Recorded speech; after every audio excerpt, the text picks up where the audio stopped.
Now, some of you, in my question about what you'd like to see me do, expressed a real interest that I keep going with the commentary on the biblical series. And I noticed that a lot of you in my video where I talked about, whether you've kind of, where you're kind of satiated with Jordan Peterson already, a number of you said, well, I'm waiting for the biblical series to continue. So in some little snippets of time that I have, and these I haven't done a lot of prep for, I'm just going to let it run. I sometimes wonder about why we like doing this and why you like the commentary, and maybe part of me wonders if we don't just like not listening to this stuff alone, and because I think probably many of us are listening to it alone. And so, well, here we go. Let's listen to some more. This is kind of an interesting section.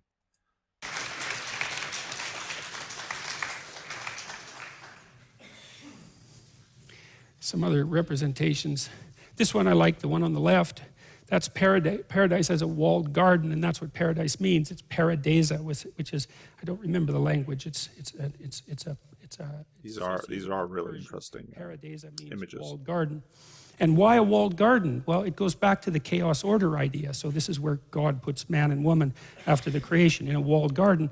Well, the wall. And I should note that, why a walled garden, this goes back to the chaos order idea. What's been interesting about re-listening to this, now that I've been studying Jordan Peterson pretty intensively, even before I started my videos, but now especially after my videos, this goes back to they're in a walled garden because that expresses this thing that's in the world, and again, this comes up through us.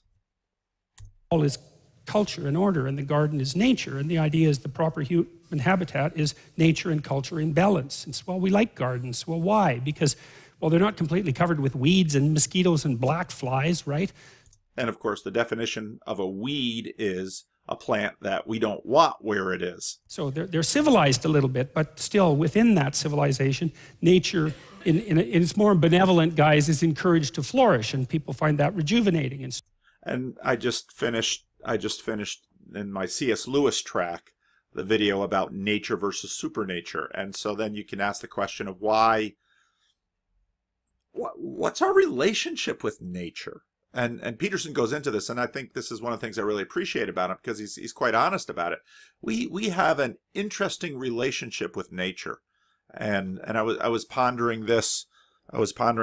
Where on one hand, we want organic food because we have the sense that what our bodies need are what they were, you see, designed, and then you're off into a designer, what our bodies evolved for. So on one hand, we want natural foods, or we want a paleo diet because, we're hunter-gatherers, and so we want, green things that we could forage plus meat. And then if we don't eat any of these processed grains or anything like that before the agricultural revolution, then we will be natural, then we will be healthy, then somehow we will be optimal. But yet I was thinking about one of the debates this morning about our behavior, and you say sociologically, let's say men are aggressive. Oh, this was the thing about boys in trouble. But we don't want toxic masculinity. Well, okay, well, what do you mean by that? It's interesting how kind of the organic conversation, okay, we should be, and this is where our norms get involved, we should be natural, so therefore we ought to eat only these foods, but our behavior should be natural. It should be like the chimps. And this is where, again, Peterson talking about Jane Goodall and kind of withholding some of that information because people wanted to believe kind of a romantic idea about chimps. And if you go out on the internet and you look at people who have kept wild chimps or raised chimps, and part of the reason chimps are not domesticated animals, when chimps attack people like they attack other chimps. They will tend to attack the genitals. They will tend to try and rip the face off, and some pretty horrendous stories. But right here we have the question: well, what is natural? What is nature? And why do we? This is the most puzzling thing. Here I said I was going to let it run. I wasn't going to talk so much. why on one hand do we feel ourselves a part of nature, and why on the other hand do we wish to transcend nature? And again, if we in fact mean that, what on earth do we mean by that if there's nature and supernature? So the idea that paradise, the proper habitat of a human being, is a walled garden is a good one. And it's walled because, well, you want to keep things out, right? I mean, raccoons, for example, you want to keep those things out, man, even though it's impossible. And, you know, you don't want... There's got to be a story behind that raccoon reference. Well, there's all sorts of things you don't want in your garden, like snakes. Walls don't seem to be much use against them. But the idea that paradise is a walled garden is an echo back to the chaos order idea. Walls, culture, right? Garden, nature. So the proper human habitat is a properly tended garden. Now, the radical... And again, proper always, proper is within a frame of ought. So it's a garden that we want it. And so that garden is not natural. That's proper to our desires. Left-leaning, anti-theist environmentalists tend to make the case that the predations of the Western capitalist system are a consequence of the injunction that was delivered in Genesis by God to man to go out and dominate the earth. David Suzuki has talked a lot about this, by the way.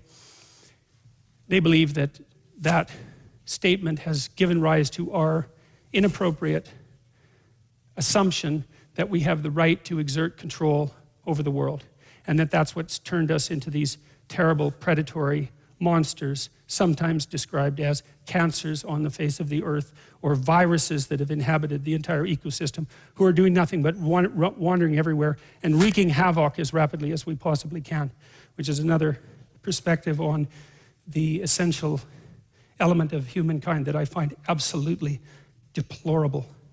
I mean, if you look at the historical record, for example, even casually, you'll find out that as late as the late 1800s, 1895, thereabouts, Thomas Huxley, who was Aldous Huxley's grandfather and a great defender of Darwin, prepared a report for the British government on ocean sustainability. And his conclusion was, fish away, guys, man. There's so many fish out there. The oceans are so inexhaustible that no matter how hard humanity tried for any number of years, the probability that we could do more than put a dent in what was out there was zero. Now, Huxley turned out to be wrong. He didn't realize that our population was going to spike so dramatically, partly because we got a little bit rich and our children stopped dying at the rate of like 60% before they were 1 year old. And, you know, we actually managed to populate the And of course, who is killing our children? Nature.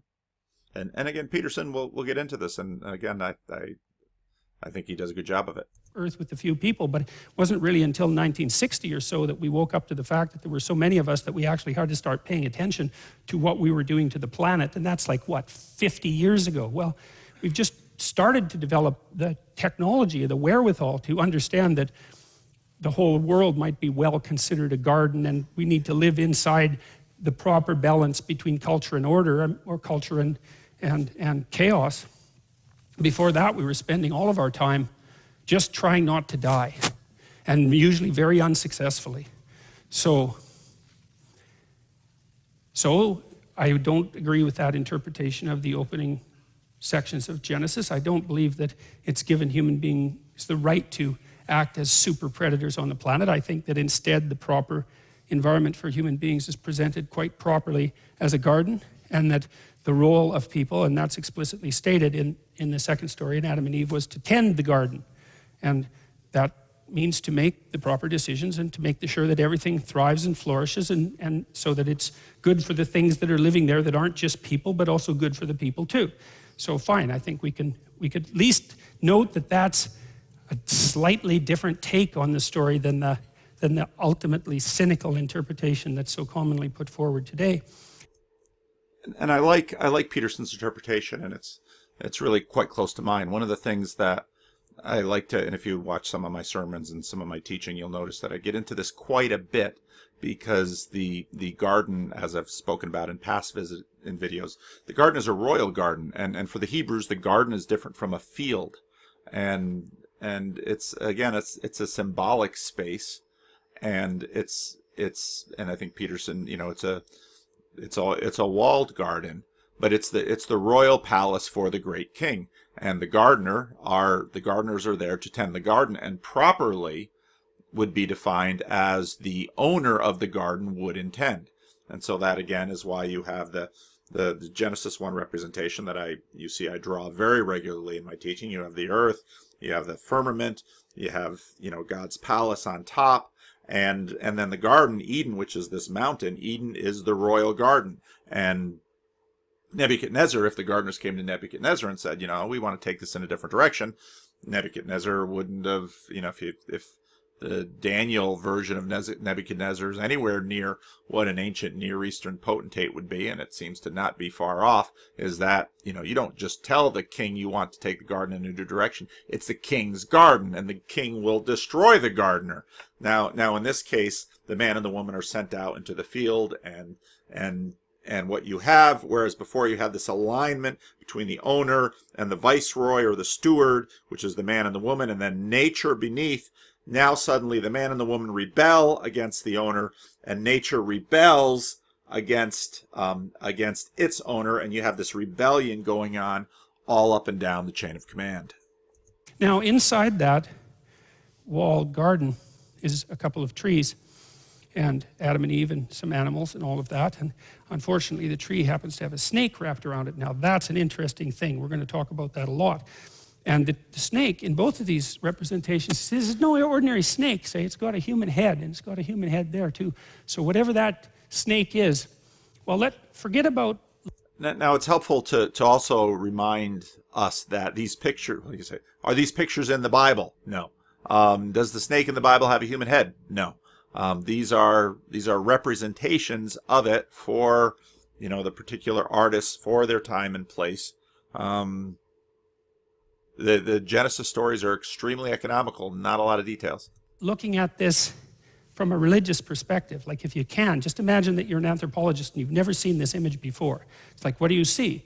Well, you see walls, and you see a fairly pleasant enclosure, and then you see a tree, and people are eating from the tree, but the tree has a snake in it that has a human head. And so then you might think, well, what's a snake with a human head? And then you'd think, well, it's half snake and half human. That's hardly revelatory, it's just self-evident. So whatever that snake is isn't just a snake, it's snake and human, or it's snake and partakes in whatever human beings are, and that's very important. So we'll consider that later. And it's important also to recognize here that Peterson in his biblical series are dealing with the stories, and he's not necessarily limiting himself to the biblical text, but he's talking about the story as it goes through time, and in fact some of the interpretations of the stories. You see the same thing here, and you see in this particular version there's the head. This one also has wings, and so this is a winged snake, sort of like a dragon, and so it crawls on the ground like a reptile, and it's got an aerial aspect or a spiritual aspect. So here it's a snake, which is like the lowest form of reptilian life, say, something that crawls on the ground. It's something that's human, and it's something that's spiritual at the same time. And it inhabits the tree, which look a lot like magic mushrooms, by the way. And you can look that up if you want. That's quite an interesting little rabbit hole to wander down if you're curious about it. But there's an idea here too, is that there was something in the garden at the beginning of time that was like a snake, that was like a person, that was like something that was winged. It was something spiritual. Okay, and again, according to these pictures. So it's spiritual, human, and reptilian all at the same time. And it's the animating spirit of the tree. Okay, so keep that in mind. And I'm not sure where that comes from. Thus the heavens and the earth were finished. This is in relationship to Genesis 1, and all the host of them. And on the seventh day, God ended his work, which he had made, and he rested. And again, the versification of the Bible comes far later, and so the versification is often in many places not ideal. On the seventh day from all his work which he had made. And God blessed the seventh day and sanctified it, because that in it he had rested from all his work which God created and made. So that's wisdom in that one too, I think, the idea of the Sabbath, because one of the things, I've worked with a lot of people who were hyper-conscientious, and the thing about hyper-conscientious people is that they'll just work till they die. And that's actually not very productive, because then they're dead and they can't work. And again, the verses he just read are really from the first story. They're from the Genesis 1 story, not the Genesis 2 story. But he just has a running commentary. That's his style with these things. And so what you have to do with hyper-conscientious people is you have to say, well, I know you'd rather do nothing but work, and maybe you're just as guilty as you can possibly be when you're not working, but let's figure out what you're up to. And what you're up to, in all probability, is the attempt to be productive in the least problematic, longest sustaining possible manner. And that might mean you have to take a rest. And so one of the things I used to work with lawyers, with people who had risen to the top of large law firms, and they were hyper-productive types, and they were often, trying to hit their impossible quota for yearly hours, and burning themselves to a frazzle as a consequence. And one of the things that we used to do was they couldn't work fewer hours because a day that just didn't work. But what we did was we'd have them take more time off, like a 4-day weekend every 2 months or something that was plotted out into the future. And then we'd track their billable hours, which is their degree of productivity. It would actually increase. So that was so cool because you could take hardworking people and you could say, look, take a break. Why? Well, because you'll be more productive if you take a break. No, that couldn't possibly be. Like, I should just work flat out all the time. It's like, let's test that out. You take a break now and then. It's like, well, what happened was their productivity would increase often by 10%. So there's wisdom here too, which is okay. And this alludes to the Adam and Eve story near the end. Well, and this is an interesting moment in terms of, again, I think why we're interested in these stories as wisdom, and this isn't just a Jordan Peterson thing. A lot of Christians will look at these stories and say, well, this story is confirmed by science. And yeah, but that you listen to that and say, oh, we shouldn't work all the time. And of course, the number 7, as I talked about in previous videos, it's interesting that as opposed to the month, they had a lunar month, and they had the the solar year. There's no 7 in nature that we find, but here it comes in Genesis 1, and of course in the Mosaic Law. You're self-conscious. You discover the future. You have to work. Well, then the question is, how much should you work? And one answer is, you better bloody well work all the time, because no matter how much work you do, you're not solving your problems. They're coming along, man. And you can stack up all the money you want. You can stack up all the wealth you want. It is not going to protect you in the final analysis. So you better be hitting the ground running, and you better run flat out all the time. Well, what happens if you do that? Well, then you die. It's not a good solution. So maybe you should rest. And so how does that rest get instantiated? Well, it's not easy to tell, but one way to do it, let's say conceptually, is to say, look, even God had to rest 1 day a week. And so you don't... And again, when I talked about rest is in terms of the ancient Near East worldview, rest was a huge idea and an important idea. And this is actually the fulfillment. This is the climax of the Genesis 1 story. And I treated this before, but it's also very interesting how let's just keep going. You don't have to be so presumptuous to assume that if God had to rest 1 day a week, that maybe you are allowed to work nonstop without a break at all. And I think our culture has slipped into that in quite a dangerous way, because everything is open all the time. And I mean, I'm find that just as convenient as the rest of you, but it's so strange to talk to modern people, because one of the things they always tell you, we say, well, how are you? And what do they always say? They don't say good, they don't say bad, they say busy. It's like, yeah, well, okay. This is where Genesis 2 starts, and we finally got there. These are the generations of the heavens and of the earth. We finally got there. In the day that the Lord God made the earth and the heavens, and every plant of the field before it was in the earth, and every herb of the field before it grew. For the Lord God had not caused it to rain upon the earth, and there was not a man to till the ground. But there went up a mist. And I'm surprised he didn't say anything about that verse. That is a fascinating verse, because you can see in that verse the idea that that humanity's role is integral to the function of the environment. And that's interesting, again, because again, I just did the video on nature and C.S. Lewis's chapter on nature. The second story begins here, and it starts with that, and there's nothing. Well, what do you mean things aren't growing? Some have speculated that the Bible is a post-agricultural revolution document, in the sense that Adam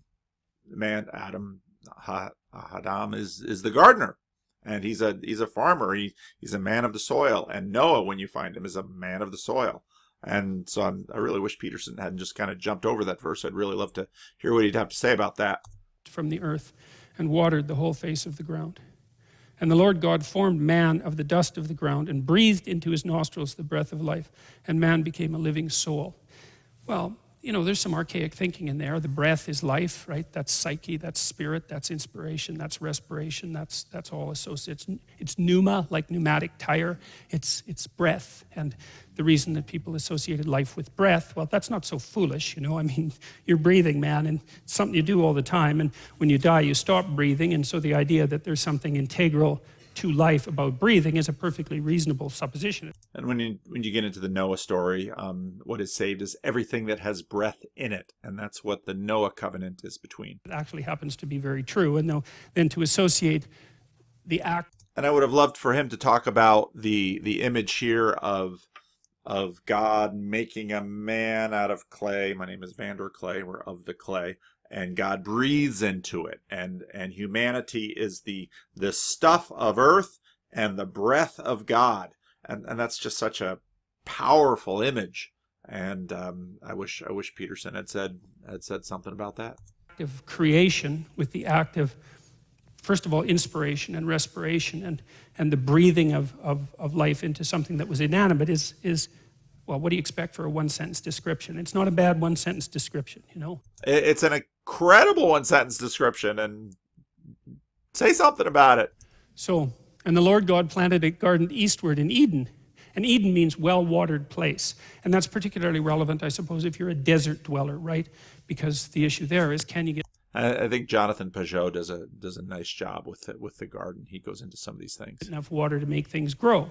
And so the walled garden, which is paradise, is also Eden, which is a well-watered place. And water has the element of chaos. We already saw that in relationship to Genesis 1, where the underlying chaos was often assimilated symbolically to water. And so the idea, too, is that a certain amount of chaos has to be brought into the order in order for it to be fruitful. And you can see that in the form of allowing in the water.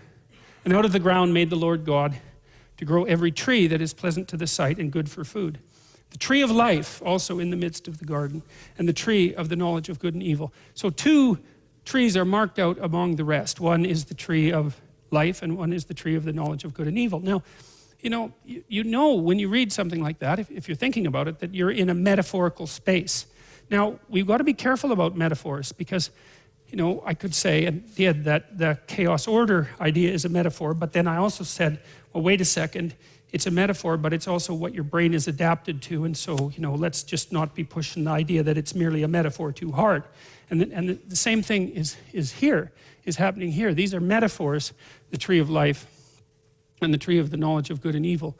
But that doesn't exactly mean that they're mere metaphors, because sometimes, as I mentioned before, if you have a set of things and you abstract out from them a common element, you can make a strong case that the common element is more real than the set of things from which you abstracted it.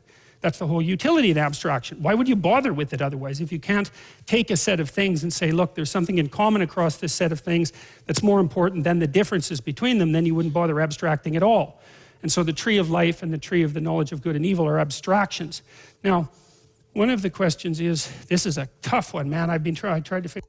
Well, and I appreciate what Peterson says there, because there's a lot of complaining about literalists with these stories, and I understand the complaints, but here's something that's interesting. Sometimes, not always, sometimes literalists take the story more seriously than those who are working it as metaphor. And that's not a thing to miss in a conversation like this, because the intent of the story is for us to take it deadly seriously, and in fact, what the history of, let's say, the postmodernist fundamentalist fight has been, that literalists continue, or fundamentalists, literalists continue to take this story very seriously, and modernists tend to over time walk away. And I think that's again because modernists and fundamentalists, what they have in common is an assumption about truth and history and reality. And so when the modernists say, well, this is just metaphor, then suddenly it's not history and they walk away from it. Whereas at least the literalists are staying with the story. And so, people give the literalists a hard time in this, but hey, the literalists are still taking the story seriously. The modernists have walked away. And I think for that reason, you will see in some ways the enduring power of the literalists. Now, whether or not I think there are other issues with that camp. I don't think they're sufficiently thoughtful about the philosophy that they are assuming even in their protest. But let's give them a little bit of credit because at least they're taking it seriously, whereas all those people that say it's a metaphor, the motivation behind saying it's a metaphor is often that, well, that's a metaphor, we can walk away from this. So then when you look at, say, positivist church traditions, like the Reformation, some of the reformational churches like mine, or the really ancient churches like the Roman Catholics and the Orthodox, well, they continue to be able to take the story seriously, and yet can in some ways hold back on the positivism and say that there's a mystery in terms of how we are to take this story. But we are going to continue to find it authoritative for us, even if, the questions about literalism and history and symbolism are complicated. Figure out for a long time why a fruit and something you eat would be associated with the transformation of psychology, because that's basically what happens in the Adam and Eve story. Why would it be something that you eat? Now, Erich Neumann, who was one of Jung's students, had written a fair bit about this and got a fair ways with it. And he said, well, we've noticed forever that the act of eating, especially if you're hungry, especially if you're starving, produces a rapid spiritual transformation, right? I mean, some of you, this is worth knowing, you probably have a crabby partner or child, because everyone does. And one thing you might try is that if they get erratic during the day and, get all volatile about nothing at all, just give them something to eat. Really, I'll tell you, man, this solves, I do this with my clinical clients all the time. It's like, they say, well, I fly off the handle at the littlest things. It's like, okay, yeah, just try this for a week. When you're crabby and unreasonable, eat a piece of cheese or eat a peanut butter sandwich. Eat something that's high protein, high fat. And then just wait 10 minutes and see if you're sane. And you'll find out that you're sane after you eat so often that you just can't believe how crazy you are when you're hungry. And if you watch some of these survival shows that are on TV, you'll notice how people are eating what to us is the most disgusting stuff, but then they'll be, sometimes it'll taste bad, but they'll be just, they're just amazed at how good it tastes. Well, it's biology. Look, it's really absolutely bloody remarkable. So I'm telling you, try this. It'll especially if you don't eat breakfast. This will change your life. And so here's a practical bit of information for you too, for all of you antisocial types who are going to end up in prison. So if you're in prison and you want to go on, I can just imagine prisoners watching Jordan Peterson. I don't think they give him the internet. Parole. Okay, so you have to go in front of the judge and tell him why you're not going to do it again. So here's the deal. It doesn't really matter what you did, and it doesn't really matter what you promise. What matters is whether you see the judge before lunch or after lunch. Because if you see the judge after lunch, the probability that you'll get parole is 60% higher. Yeah, right. That is just like... So never have an argument with your partner when you're hungry or when they're hungry, especially if you want something from them. It's like, here's a sandwich. They'll eat it, then they'll be happy. Then you can manipulate them. Before that, man, no. That's a good place to stop for me now, because I've got to run and do some things, but I wanted to at least put this in the can, and because I know a number of you said, keep doing the biblical commentary. So, probably sometimes when I get some time and when he says something in particular that I want to do a deep dive on, an excursus of sorts, I'll do that, but I'll also try and do some of these more running commentaries where I haven't done a lot of prep, but I'm kind of listening to them.